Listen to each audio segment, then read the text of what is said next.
So you mentioned because of your governance and how you're positioned as an organization, the ability to pilot different programs and to try things out. And I guess I'm wondering, is that a conscious strategy? Do you sort of start small and experiment and then roll out if the results are good? So maybe that's the first question. And then I know one specific and very recent pilot program that you did was around a bundled payment for joint replacements. And I want to sort of talk a little bit more about that because that's something that CMS is doing with the Medicare program and many people are talking about. And you've done this here in the Commonwealth, maybe one of the first to do so in the Commonwealth. So maybe first question first. I mean, is this generally an approach to try to you have the flexibility to kind of do some experimentation and piloting, see what works, and then roll it out into a broader base if it makes sense? Absolutely. We are fortunate in that we have a large membership and we have concentrations of membership across the state. Large portion in central PA, another large portion out in the west in the Pittsburgh region, in the Philadelphia region. There's some flexibility to cordon off, say, a subset of the population. Because the flip side of that is you don't want to roll anything out to a large population that may not work or have any benefit. So we have taken the approach that we will try a smaller pilot. And we had, in 2010, we tried a pilot with Bridges to Excellence for physician recognition and could not gain traction because the carriers were outside of the process. So what we learned from that was we just kind of needed to tackle things differently if we were going to do anything further. And I had long been a fan of bundled payments because it actually just made a lot of sense.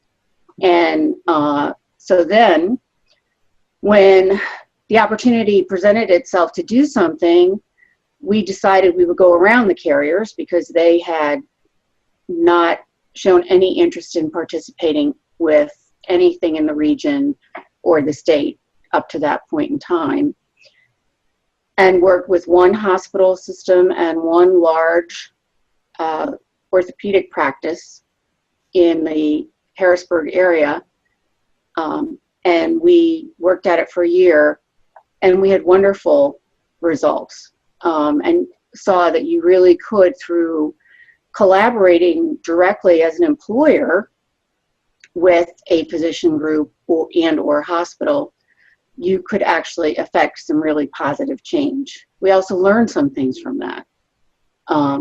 One specifically, that because of the way hospitals generally are paid, which is on a flat payment per admission, not at all tied to the length of stay, that any reductions that you made in the length of stay, any of those financial benefits only inured to the hospital, and the physicians who were doing a lot of the care coordination were not getting those benefits. So we know that we have to structure things differently in the future. So interesting. I want to follow up on a couple points. One is, this notion of if one isn't sure what works, you can sort of test it in sort of, isolated circumstances. Makes a lot of sense to me. And in fact, Atul Gawande, who is a well-known kind of health policy pundit, made the analogy to the testing we did in the early 1900s for agriculture. We didn't quite know how to solve some of our agricultural problems. So, extension officers did some testing, and lo and behold, some things work, some things don't work as well, but you find out what works and then you replicate it. That's an important point, it seems to me, because I think a lot of people think that, the solutions are out there, we just need to implement them. But I guess what you're saying, and it would seem consistent, is some of the solutions still need to be discovered and identified, by doing this piloting and doing this testing. And so as a value purchaser, if you're able to do so, not everything may work, but you certainly gain learning. And, for those things that you find might be valuable, you then can sort of expand them to a broader population. I mean, is that something, I mean, is that generally what you would agree with? And that seems to be, Yeah. to me, a very important point, because I know with students and cocktail conversations that I have with people not involved in healthcare, a lot of times, they don't understand why we can't just fix it. And I guess I'd like to say, Yes. the evidence isn't always there. We kind of need to actually experiment to develop that evidence. Yes, and the other thing that I would say is that if you are an employer, you really, if you think that something could work for your population and others have tried it with success, you shouldn't just take no for an answer from any carrier that you're dealing with. The other thing, you talked about your bundled payment pilot, and I just want to make sure for our listeners that they understand the concept. Generally in healthcare, we've paid sort of fees for everything that's done separately, and regardless of where it's done. So we paid the hospital separately from the doctors in the outpatient setting. We paid the pharmacy separately from the physical therapy, and so forth and so on. In that pilot, my understanding is what you really did is you looked at what's called an episode of care, and you look at data for patients with hip and knee replacement, and you said typically they need some pre-surgical care, they need the surgical intervention, they need post-surgical follow-up and physical therapy and perhaps occupational therapy and so forth. And if you look at all those services across a 90-day or so episode, you could come up with, I guess, what we might call a package price, and hopefully stimulate some better quality and efficiency by coordinating care. Is that right? Is that sort of the idea behind your pilot? Yes, I will tell you, though, the one thing that we did that is different than what Medicare is proposing is that the budgets that were established were done at a patient-specific level. So in other words, using historical claim data that might show that someone had diabetes or had a history of a blood clot or something like that, the model would take that into account and provide for more services for that patient versus someone who was perfectly healthy and had been running for years and just had a bad knee. Right. The Medicare model just says they're going to pay the same thing regardless. And I have some concerns about that. One of the things we found was that in presenting the budgets to the physicians, when the budget came in higher for someone rather than lower, that was a key to them that they had other medical conditions they better make sure they understood fully. Because when you think about it, an orthopedic physician is a specialist who doesn't see a patient on an ongoing basis generally. And sometimes patients just don't tell you everything, or they don't think it's it means anything. Oh, I forgot about that. And in some cases, they actually would change the preoperative period to make sure someone got their diabetes under control, stopped smoking, got what we called, and they termed prehab.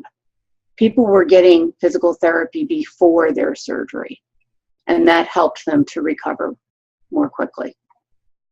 Not taking a one-size-fits-all approach, but recognizing that sicker patients are going to require more resources to manage, and patients who may not be as sick or less resources. But regardless, the goal is to use those resources efficiently and to coordinate care and try to avoid the duplication, the waste, and other things that might occur that really spend dollars and resources unnecessarily. Yes, and one of the things that I was concerned about, was that the patient felt that they had a good outcome. And so we developed our own member satisfaction tool that we sent to members and asked them about their whole experience. We also asked them about their functionality at 3 different times after the surgery. And 88% of them felt that their quality of life had improved as a result of the surgery. And that's what we were most concerned about. Taking an experience like this, which you learn quite a bit, as you said, the financials and, given the way hospitals were paid, it didn't necessarily, some of the real savings through care innovation didn't necessarily materialize all the way back to the purchaser. Right. What's your perspective on how easy it is to scale this up? Because you worked with a very committed orthopedic group in one hospital, and clearly they were motivated to do this. But if you think about all the hospitals and all the orthopedic groups across the Commonwealth of Pennsylvania, I imagine it's not simple to sort of take it to that scale. But of course, that's ultimately probably where you'd want to go. So any thoughts on how you take your pilot learnings to the next level? Yes, we've talked about this a little bit. We have this concept of centers of value, and very similar to a centers of excellence concept, but there wouldn't be 50 of them.